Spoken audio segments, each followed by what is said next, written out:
नमस्कार।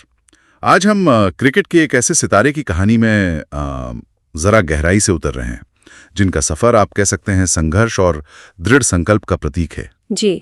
हमारे सामने उनके जीवन और करियर पर कुछ जानकारी है और आज हम इसी के जरिए समझने की कोशिश करेंगे कि कैसे रोहित शर्मा हिटमैन बने। बिल्कुल। देखिए, इस चर्चा का मकसद सिर्फ उनके रिकॉर्ड्स या आंकड़े दोहराना नहीं है, बल्कि उन अहम पड़ावों को, मुश्किलों को, उन फैसलों को समझना है जिन्होंने उन्हें आज यहां तक पहुंचाया है। हाँ। चलिए इस सफर को थोड़ा करीब से देखते हैं। बिल्कुल। और ये कहानी सिर्फ क्रिकेट प्रेमियों के लिए ही नहीं है मेरे ख्याल से। हाँ।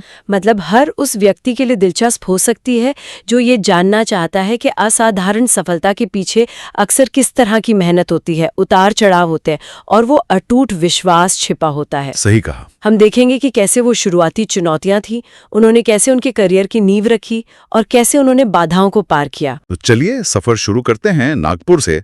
30 अप्रैल 1987। जी। शुरुआती जानकारी बताती है कि परिवार की आर्थिक स्थिति मतलब बहुत मजबूत नहीं थी। पिता एक ट्रांसपोर्ट कंपनी में काम करते थे और माँ गृहिणी थी। एक साधारण शुरुआत कह सकते। बिल्कुल साधारण। और ये भी पता चलता है कि उनका ज्यादातर बचपन मुंबई में बीता, बोरीवली इलाके में, अपने दादा दादी और चाचा के साथ। हाँ, ये बात है। क्योंकि माता पिता के लिए डोंबिवली में मतलब सीमित साधनों के साथ उनका पालन पोषण करना थोड़ा मुश्किल हो रहा था। तो ये शुरुआती साल यकीनन आसान नहीं रहे होंगे। घर से दूर रहना, संसाधन भी सीमित। हाँ, और ये जो शुरुआती अनुभव होते हैं ना, ये अक्सर किसी व्यक्ति के चरित्र को अनजाने में ही एक आकार दे देते हैं। सही। सीमित साधनों के बीच बड़ा होना, छोटी उम्र में ही परिवार से थोड़ा दूर रहना, शायद इसी वजह से उनमें वो आत्मनिर्भरता आई हो, वो लचीलापन, जमीनी हकीकत की समझ। हाँ, हो सकता है। जो बाद में उनके खेल और व्यक्तित्व में भी झलकी। ये हमें याद दिलाता है कि सफलता का रास्ता शायद ही कभी सीधा और सपाट होता है। बिल्कुल। और इसी माहौल में, इसी मुंबई की जमीन पर क्रिकेट के प्रति उनका जुनून पनपा। स्कूल के दिनों में खेलना शुरू किया। जी। लेकिन यहाँ एक दिलचस्प मोड़ है। शुरुआती दिनों में वो मुख्य रूप से एक ऑफ स्पिनर गेंदबाज थे। अच्छा। ये तो काफी लोगों को नहीं पता होगा। हाँ, मतलब बल्लेबाजी पर उतना ध्यान नहीं था शुरू में। ये थोड़ा हैरान करता है ना। बिल्कुल। यहाँ उनके स्कूल कोच दिनेश लाड का जिक्र आता है, जिन्होंने उनकी बल्लेबाजी की क्षमता को पहचाना। ये महत्वपूर्ण है। उन्होंने न सिर्फ रोहित को बल्लेबाजी पर ज्यादा ध्यान देने के लिए कहा, बल्कि उन्हें बेहतर क्रिकेट सुविधाओं वाले स्कूल में दाखिला दिलाने में भी मदद की। अच्छा। जिसके लिए फिर रोहित के चाचा ने फीस का इंतजाम किया। तो यहीं से उनके बल्लेबाजी सफर की आप कह सकते हैं असल शुरुआत हुई। ये कोचिंग और मेंटरशिप का एक बेहतरीन उदाहरण है देखा जाए तो। हाँ। सही प्रतिभा को सही समय पर पहचानना और फिर उसे सही दिशा देना, ये कितना महत्वपूर्ण हो सकता है, ये इस वाकये से साफ पता चलता है। सही कहा। ये सोचना भी मतलब रोमांचक है कि अगर कोच लाड ने उनकी बल्लेबाजी की क्षमता ना पहचानी होती या उन्हें वो अवसर न मिला होता, तो क्या आज हम हिटमैन रोहित शर्मा को जानते? मुश्किल तक है ना। हाँ, ये दिखाता है कि सही मार्गदर्शन और अवसर मिलना करियर के शुरुआती दौर में कितना निर्णायक साबित हो सकता है। सही कहा। अब आगे बढ़ते हैं उनके प्रोफेशनल करियर के शुरुआती दौर की तरफ। प्रतिभा तो थी, लेकिन रास्ता आसान नहीं था। 2006 के आसपास उन्होंने इंडिया ए और घरेलू क्रिकेट में अच्छा प्रदर्शन करना शुरू किया था। रणजी ट्रॉफी में गुजरात के खिलाफ दोहरा शतक, मुंबई के लिए 13 शतक भी लगाया। जी, वो परफॉर्मेंसेस याद है। इसी प्रदर्शन के आधार पर 2007 में उन्हें टीम इंडिया में जगह मिली, पहले वनडे और फिर T20 में भी था। प्रतिभाशाली होने के बावजूद वो टीम में अपनी जगह पक्की नहीं कर पा रहे थे, अंदर बाहर होते रहे। जी। कई बार अच्छी शुरुआत मिलती थी, लेकिन उसको बड़े स्कोर में नहीं बदल पाते थे। उस वक्त काफी आलोचना भी हुई थी। बिल्कुल हुई थी। यही कि प्रतिभा तो है, पर क्या वो अंतर्राष्ट्रीय दबाव झेल पाएंगे? क्या उनमें वो टेम्परामेंट है? ये सवाल उठते थे। और ये सिर्फ फॉर्म की बात नहीं थी। देखिए, अंतर्राष्ट्रीय क्रिकेट का दबाव, खासकर भारत जैसे देश में जहाँ क्रिकेट एक जुनून हाँ, धर्म की तरह है। बिल्कुल, वो असाधारण होता है। हर विफलता को बहुत बारीकी से देखा जाता है। मीडिया का दबाव, फैंस का दबाव, वो लगातार बना रहता है। सही। उस दौर से गुजरना और फिर वापसी करने का जज्बा बनाए रखना, ये किसी भी युवा खिलाड़ी के लिए मानसिक रूप से बहुत चुनौतीपूर्ण होता था।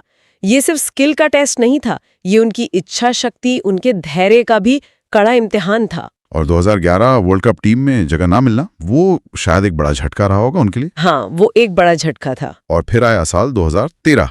ये उनके करियर का एक निर्णायक मोड़ साबित हुआ। एक ऐसा साल जिसने सब कुछ बदल दिया। जी। 2013। तत्कालीन कप्तान MS धोनी ने इंग्लैंड के खिलाफ वनडे सीरीज में उन्हें ओपनर यानी पारी की शुरुआत करने वाले बल्लेबाज के तौर पर आजमाने का फैसला किया। ये एक बड़ा दाव था क्योंकि वो मध्य क्रम में लगातार संघर्ष कर रहे थे। हाँ, ये रिस्क था एक तरह से। और नतीजा, जैसे किसी ने सही चाबी लगा दी हो। बिल्कुल। ओपनिंग करते ही रोहित का खेल पूरी तरह बदल गया।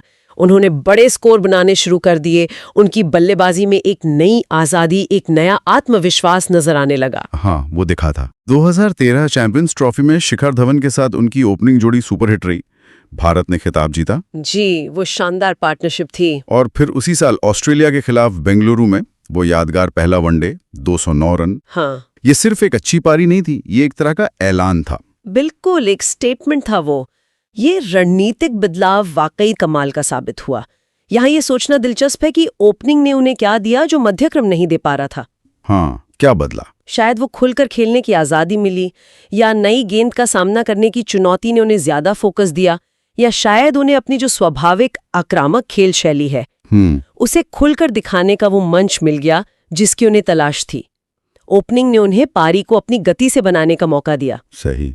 ये सिर्फ खिलाड़ी की भूमिका बदलना नहीं था, ये उनकी वास्तविक क्षमता को अनलॉक करने जैसा था। हाँ। और इसका श्रेय उस वक्त के नेतृत्व, खासकर धोनी को भी जाता है, जिन्होंने ये संभावना पहचानी और उन पर भरोसा जताया। वो भी तब जब कई लोग शायद उन्हें चुका हुआ मान रहे थे। सही बात है। 2013 के बाद रोहित शर्मा ने सचमुच पीछे मुड़कर नहीं देखा। यहीं से उनका हिटमैन वाला रूप दुनिया के सामने आया। हाँ, हिटमैन। उनके नाम कुछ ऐसे रिकॉर्ड्स दर्ज हुए हैं जो मतलब अविश्वसनीय लगते हैं और जिन्हें तोड़ना किसी भी बल्लेबाज के लिए एक सपना होगा। बिल्कुल। वनडे क्रिकेट में 3 दोहरे शतक। 3? ये अपने आप में एक पहाड़ जैसा रिकॉर्ड है। पहला 209, फिर श्रीलंका के खिलाफ कोलकाता में वो विश्व रिकॉर्ड 264 रनों की पारी। 264। और फिर 2017 में श्रीलंका के खिलाफ मोहाली में नाबाद 208 रन। 3 दोहरे शतक। आज तक कोई और बल्लेबाज 2 भी नहीं बना पाया है। ये असाधारण है। और सिर्फ वनडे ही क्यों, T20 क्रिकेट में भी उनका बल्ला जमकर बोला। अंतर्राष्ट्रीय T20 में 4 शतक लगाने वाले वो पहले बल्लेबाज बने। जी। साथ ही श्रीलंका के खिलाफ सिर्फ 35 गेंदों में शतक जड़कर उन्होंने डेविड मिलर के सबसे तेज T20 अंतर्राष्ट्रीय शतक के रिकॉर्ड की बराबरी भी की। हाँ, वो भी कमाल था। और फिर 2019 का वर्ल्ड कप, वो तो जैसे रोहित शर्मा का ही वर्ल्ड कप था। बिल्कुल। 5 शतक लगाएं जो एक अकेले वर्ल्ड कप संस्करण में किसी भी खिलाड़ी द्वारा सबसे ज्यादा हैं। ये प्रदर्शन वाकई अद्भुत था। इन आंकड़ों को सिर्फ नंबरों की तरह देखना शायद पूरी कहानी न बताए। सही है। वनडे में एक दोहरा शतक बनाना ही शारीरिक और मानसिक सहन शक्ति की पराकाष्ठा माना जाता है। 3 बनाना तो असाधारण प्रतिभा, जबरदस्त फिटनेस और अविश्वसनीय कंसंट्रेशन का मिश्रण दिखाता है। हाँ। वो 264 वाली पारी तो लगभग अवास्तविक लगती है। बिल्कुल। ये दिखाती है कि जब वो अपनी लय में होते हैं तो उनकी क्षमता की कोई सीमा नहीं होती। वो खेल को अकेले दम पर विपक्ष से बहुत दूर ले जा सकते हैं। सही। 2019 वर्ल्ड कप का प्रदर्शन, वो उनकी शिखर फॉर्म और बड़े मंच पर बड़े दबाव में प्रदर्शन करने की उनकी क्षमता का सबसे बड़ा प्रमाण है। ये उनके करियर के शुरुआती संघर्षों के बिल्कुल विपरीत तस्वीर पेश करता है। एक ऐसा खिलाड़ी जो अब दबाव में बिखरता नहीं बल्कि और निखरता है। बिल्कुल सही कहा। और कहानी सिर्फ बल्लेबाजी के रिकॉर्ड्स तक ही सीमित नहीं है। रोहित शर्मा एक बेहतरीन बल्लेबाज होने के साथ साथ एक बेहद सफल कप्तान भी साबित हुए हैं। जी, कप्तानी। उनकी कप्तानी का सफर मुंबई इंडियंस के साथ शुरू हुआ, जहां उन्होंने टीम को रिकॉर्ड 5 IPL खिताब जिताए। 5 खिताब, हाँ। ये T20 लीग क्रिकेट में उनकी नेतृत्व क्षमता का लोहा मनवाने के लिए काफी था। बिल्कुल। इसी सफलता के बाद 2023 में उन्हें भारतीय टीम की कप्तानी सौंपी गई, पहले सीमित ओवरों में और फिर टेस्ट क्रिकेट में भी। जी। और हाल ही में 2024 T20 वर्ल्ड कप में उनकी कप्तानी में भारत ने 17 साल के लंबे इंतजार को खत्म करते हुए वर्ल्ड कप ट्रॉफी जीती। हाँ, वो ऐतिहासिक जीत थी। ये उनकी कप्तानी करियर का अब तक का सबसे बड़ा मील का पत्थर है। बिल्कुल। और उनकी कप्तानी शैली भी काफी दिलचस्प है। हाँ। कैसे? मैदान पर वो आमतौर पर बेहद शांत और संयमित नजर आते हैं, खासकर तनावपूर्ण क्षणों में। उन्हें कई बार कैप्टन कूल 2.0 भी कहा गया है। अच्छा। हाँ, जो शायद MS धोनी के शांत स्वभाव की तरफ एक इशारा है। ये उनके बल्लेबाजी अंदाज, जो अक्सर बेहद आक्रामक और विस्फोटक होता है, उससे थोड़ा अलग लगता है। बिल्कुल कॉन्ट्रास्ट है। ये संतुलन बनाए रखना, मैदान पर विस्फोटक हिटमैन और कप्तानी में शांत रणनीतिकार, ये उनके परिपक्वता और नेतृत्व क्षमता को दर्शाता है। शायद उनका यही शांत रवैया टीम के खिलाड़ियों को भी दबाव में बेहतर प्रदर्शन करने में मदद करता है। हाँ, हो सकता है। उनके इस शांत स्वभाव का जिक्र मिलता भी है। मैदान पर अक्सर मुस्कान के साथ खेलते हुए लिखते हैं। जी। और उनकी बल्लेबाजी की बात करें तो उसमें ताकत के साथ साथ एक खास किस्म की नजाकत है, वो टाइमिंग और क्लास का मिश्रण जो देखने में बेहद आकर्षक लगता है। सही कहा, वो एफर्टलेस दिखती हैं कभी-कभी। हाँ, एफर्टलेस। वो गेंद को सिर्फ हिट नहीं करते बल्कि खूबसूरती से खेलते हैं। जी। ये व्यक्तित्व, खेल शैली और नेतृत्व क्षमता का अनूठा मिश्रण उन्हें समकालीन क्रिकेट के महानतम खिलाड़ियों में से एक बनाता है। सही। और ये सवाल भी उठता है कि क्या उनका ये शांत और सहज व्यक्तित्व ड्रेसिंग रूम के माहौल पर भी सकारात्मक प्रभाव डालता है? मुमकिन है। शायद यही वजह है कि खिलाड़ी उनकी कप्तानी में खेलते हुए सहज महसूस करते हैं और अपना सर्वश्रेष्ठ प्रदर्शन दे पाते हैं। ये सिर्फ रणनीति की बात नहीं, बल्कि खिलाड़ियों को समझने और उन्हें आत्मविश्वास देने की भी बात है। बिल्कुल। तो इस पूरी कहानी को समेटते हुए इसका सार क्या निकलता है? इस जानकारी से कुछ महत्वपूर्ण सबक मिलते हैं जो सिर्फ क्रिकेट के मैदान तक ही सीमित नहीं है। जी। पहली और सबसे अहम बात, प्रतिभा जरूरी है, लेकिन धैर्य, कड़ी मेहनत और खुद पर विश्वास वो शायद उससे भी ज्यादा जरूरी है। रोहित का करियर इसका सबसे बड़ा सबूत है। बिल्कुल सही। दूसरी सीख ये है कि असफलताएं सफर का हिस्सा हैं। अगर आप बार बार गिरते हैं तो जरूरी ये है कि आप हार ना माने, उठकर फिर से कोशिश करें। हाँ, वो रेजिलियंस। हाँ, उनका करियर दिखाता है कि शुरुआती नाकामियों के बाद भी शिखर तक पहुंचा जा सकता है, बशर्ते आप कोशिश करना ना छोड़ें।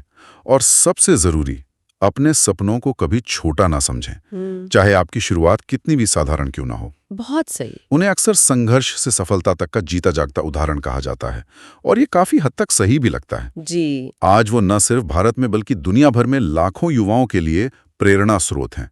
सिर्फ अपने रिकॉर्ड्स की वजह से नहीं, बल्कि अपने इस उतार चढ़ाव भरे लेकिन अंततः सफल सफर की वजह से। बिल्कुल सही कहा।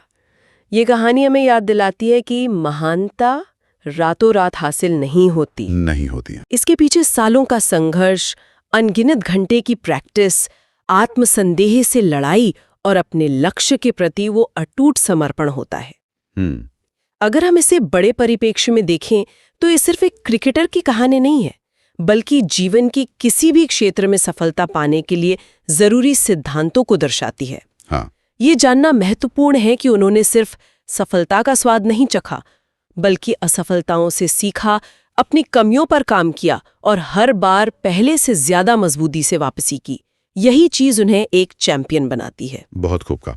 तो ये थी रोहित शर्मा की प्रेरणा देने वाली कहानी। जैसा कि हमें उपलब्ध जानकारी से पता चला, एक ऐसा सफर जो नागपुर और बोरीवली की गलियों से शुरू होकर विश्व क्रिकेट के सबसे ऊंचे मंच तक पहुंचा, जी, जिसमें संघर्ष भी था, निराशा भी थी, लेकिन अंत में विजय भी थी। उम्मीद है इस चर्चा से न सिर्फ उनके शानदार रिकॉर्ड्स की जानकारी मिली होगी, बल्कि उनके सफर के पीछे के संघर्ष, उस अटूट दृढ़ता और उस निर्णायक मोड़ की एक गहरी समझ भी बनी होगी, जिसने उन्हें क्रिकेट की दुनिया का हिटमैन बनाया। बिल्कुल। और जाते जाते एक विचार छोड़ जाते हैं।